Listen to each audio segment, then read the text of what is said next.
work that's happening in the book at the level of theorizing Black subjectivity. So, for example, Sheila Kavanaugh will speak to the group and she'll talk about perversion in relation to the figure of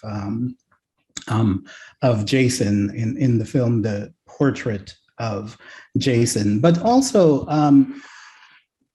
Karine Malone has a piece on Afro-pessimism that is very much interested in thinking about what Derek was talking about, which is the relationship between Blackness and the real.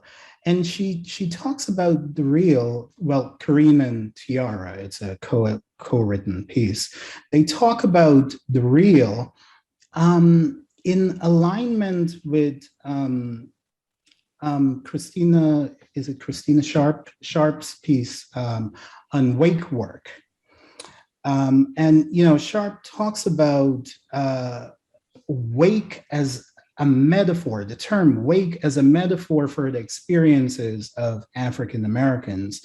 And it's a polysemic term because on the one hand, she's talking about what happens in the wake of the history of slavery, the leftovers of the history of slavery. And she talks about this wake as a sort of wave also, as an element of the environment. So in that context, they're thinking about the real as environment. They're thinking of anti-Blackness as an environmental reality for African Americans, as a sort of exclusion that centers the symbolic, right? And slavery itself as an exclusion that centers the symbolic. So there's this alignment with the real and the experiences of anti-Blackness. And Sharp also talks about wake work in terms of having a wake after someone has been killed, right? So that opens up to a discussion of things like police shootings, which is something that they take up in the piece. But also wake work is about communal gathering. It's about sitting at a wake and mourning. And so they are also thinking in terms of what sort of mourning needs to be done and how can this history be addressed most specifically within the clinic. So that's one connection that comes to mind. And I will say just briefly that my own theorizing in the chapter on sexuation talks also about how the drive constitutes the body as a racialized body, how the circularity of the drives goes out to the external world, encounters the object A, which is the fantasy object, and then takes on the fantasy of race and inserts it within the body.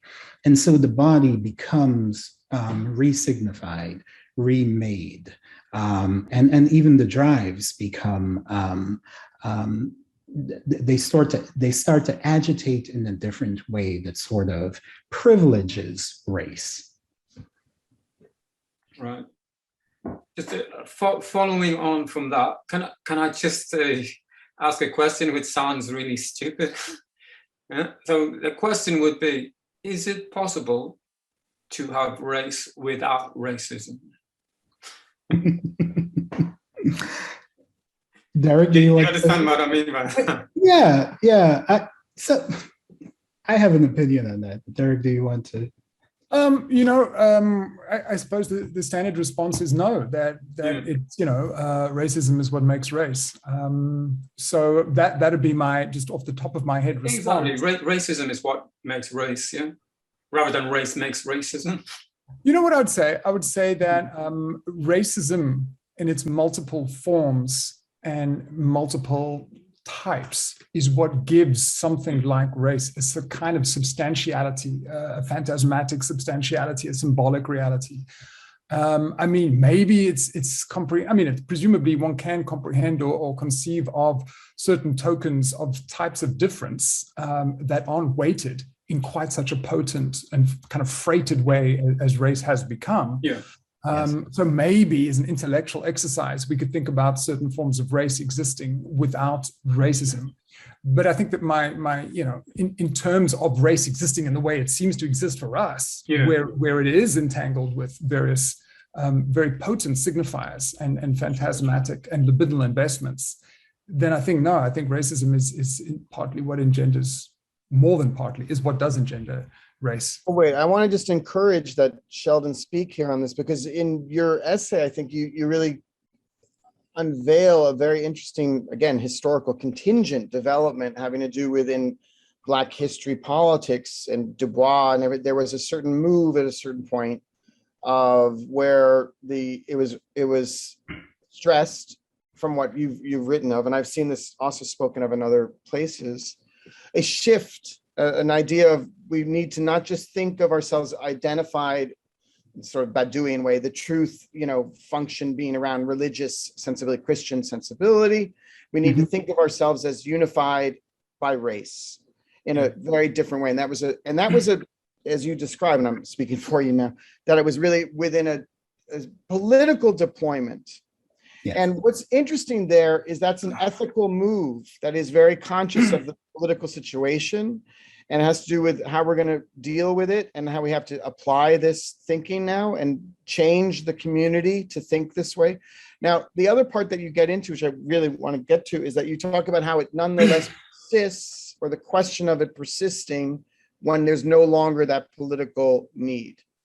The question of so that's So historically, if we look at African American history, religion was really what unified African American sensibilities, African American sense of self. The concept of race was a concept that was imposed by the slave master. It was not something that slaves would, necessarily be anxious to embrace, especially in the early days of slavery, when slaves were still being transported to locations like the United States. And, many of them were coming from warring groups and were very much aware of internal differences that divide them beyond any notion of skin color.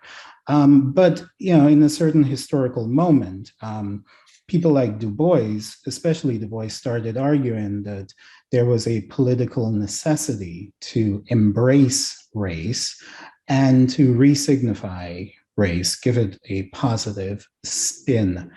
That sort of suggests to me that, to get back to what Derek was saying, I would say that race is a way of seeing that's necessitated psychically. So what that means is the difference, there are inherent differences.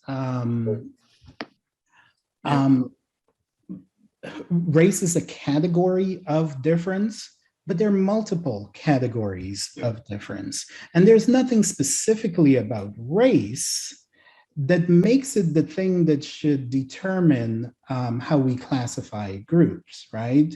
Why not classify them by hair color, or why not classify them by height or whatever, right? I think from a psychoanalytic perspective, there is a need to see difference. That is, seeing difference serves the purpose of retaining for us the fantasy that we can fill lack. It enables us to think that we only lack because of some other, because of the actions of some other.